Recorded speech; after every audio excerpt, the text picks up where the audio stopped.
All right, what's up, ladies and gentlemen? How's it going? I am Is There No One Else? I'm bringing you a lot of information today. So, I'm going to cover all of my YouTube channel stuff. It's been 4 days, so I guess we're in line for a couple of longer videos. But first of all, I just wanted to say I've been sick for about the last week now.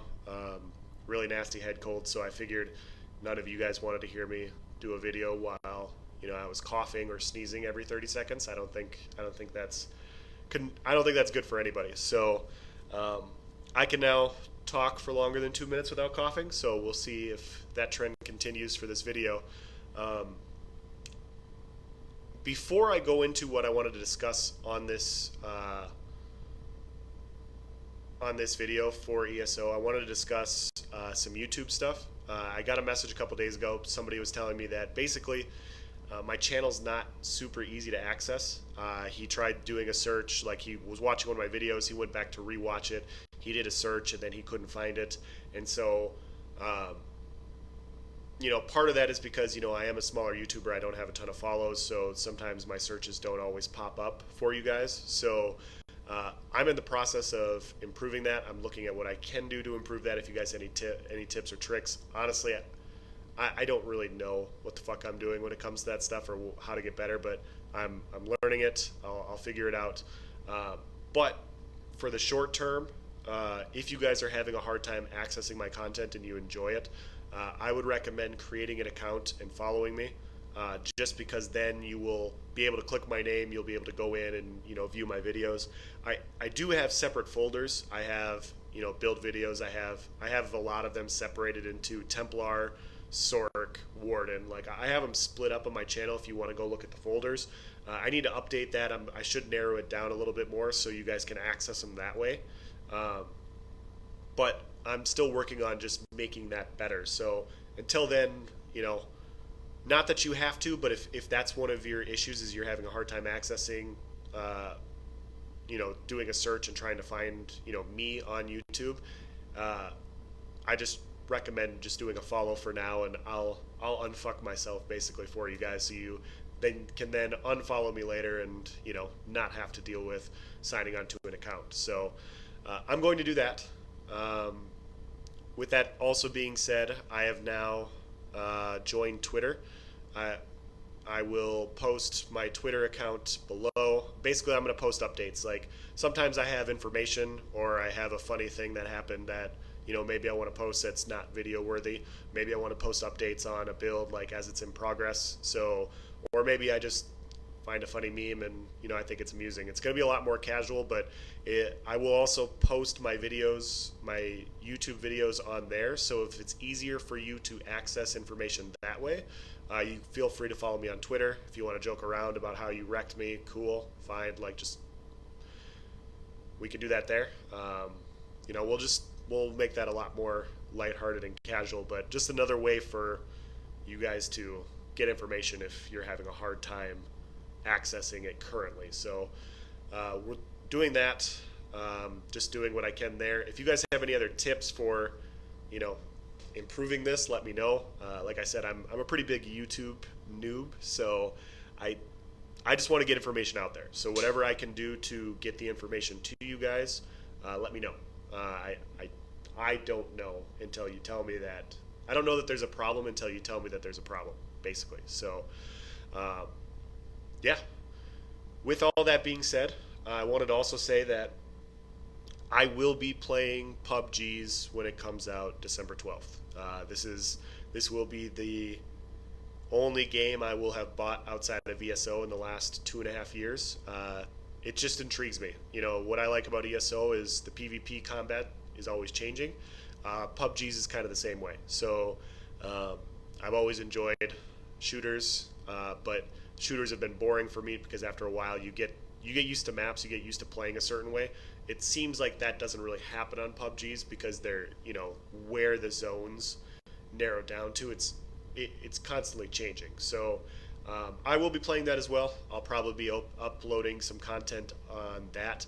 That does not mean that I'm leaving ESO. This game is my favorite game of all time.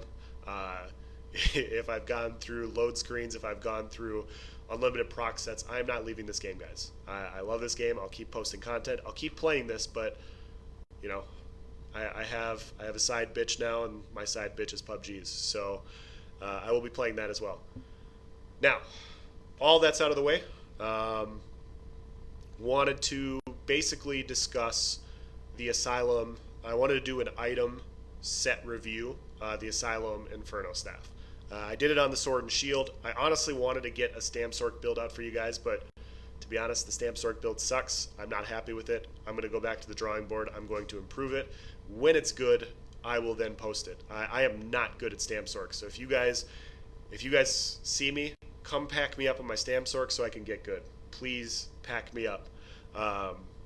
I'm fucking terrible. So when I find a 1vx build that I can just shit on people with a Stamp Sork, it will be a huge achievement. And if I can do it, any of you guys can do it. So I'm working on that.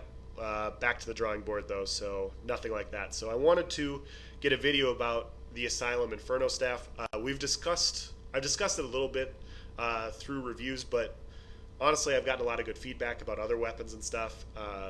Playing my Sork, I've noticed a couple other things with this Inferno staff, so I wanted to go into it more in detail. Now, this weapon drops in Asylum Sanctorium. You can get this really easily, guys. There's no reason that you guys cannot get this weapon. You can get it on normal. The imperfect weapon, it's 3 crushing shocks. I'm just going to discuss the set or the weapon now, but it's right here. Part of the concentrated force set. Every third cast of force shock will always apply the burning, concussion, and chilled status effects. The force shock casts must be made within 10 seconds of each other for this effect to occur. So, as you guys know, if you guys are big PvE fans, this weapon has made its way onto a lot of PvE builds. It pumps out a shit ton of damage. The perfected one you have to get in veteran hard mode. If you get on the leaderboards for Asylum Sanctorium, you can also get this dropped for the leaderboard rewards at the end of the week. Perfected. This is the imperfect version currently. Mine is the imperfect version. But the perfected version isn't too hard to get. The imperfect is still very good. Honestly, I just want to discuss it from a PvP perspective. So there's nothing stopping you from going into normal Asylum Sanctorium, getting this weapon once, retrading it, golding it, and then having it. So now, why is this weapon good? You know, why is this worth going to get? Every third cast of force shock will always apply the burning, concussion, and chilled status effects. Now, what are those? The burning status effect is a damage over time effect, so it's another free dot. So when you apply the burning status effect, it's a damage over time. It does more damage, which is also very useful against vampires. It's going to tick quite hard on other vampires. The concussion status effect, you provide minor vulnerability to your target. And so what that means is you now do 8% more damage when they have the concussion status effect on them. That's why, like, a lot of lightning staffs, this is part of the reason why lightning staffs are just so powerful. And so this skill will proc this every third thing. So you can fit this into a rotation. You don't even have to fit into a rotation. It can just proc, and then you're just going to do more damage at that point in time. But 8% more damage is nothing to scoff at. It's basically free. It just fits into your skill bar. And then the chilled status effect, whoever has a chilled status effect has minor maim. So sets out there like, Shadow Rend, that provides minor maim. The Shadow Image from Nightblades, that's minor maim. And Wizard's Riposte, the set that everybody loves, is minor maim as well. We don't have to wear a 5-piece set to get minor maim. We can run this and get that status effect. So we can do 8% more damage. We can have 15% less damage done to us, and we can provide a damage over time effect. So that's why this weapon is so powerful. It's going to fit into our rotation on our Sork very well. I haven't tried it on other builds. I have wanted to use this on a Magplar. I have wanted to use this on a Mag DK, but before I get fancy and before I try a bunch of new stuff that way, I'm going to put it on the class that I know it's going to work very well on, which is my Mag Sork. Now, you guys are going to say, like, oh, it's 3 force pulses within 10 seconds. That doesn't seem super useful. Now, I want to show you guys that it's not all three within 10 seconds. It's three. When you cast one, you have 10 seconds to cast it a second time, and then you have 10 seconds to cast it a third time, and it resets. It's kind of like the Fury set. So the timer resets every single time. So we're just going to do a quick, we're going to show what it does here really quick. So when I hit with my third Force Pulse here, you see the different animation. So that shows, you see the damage over time effect, you see the chilled status effect, you see that they have minor vulnerability. So that's the animation for the skill.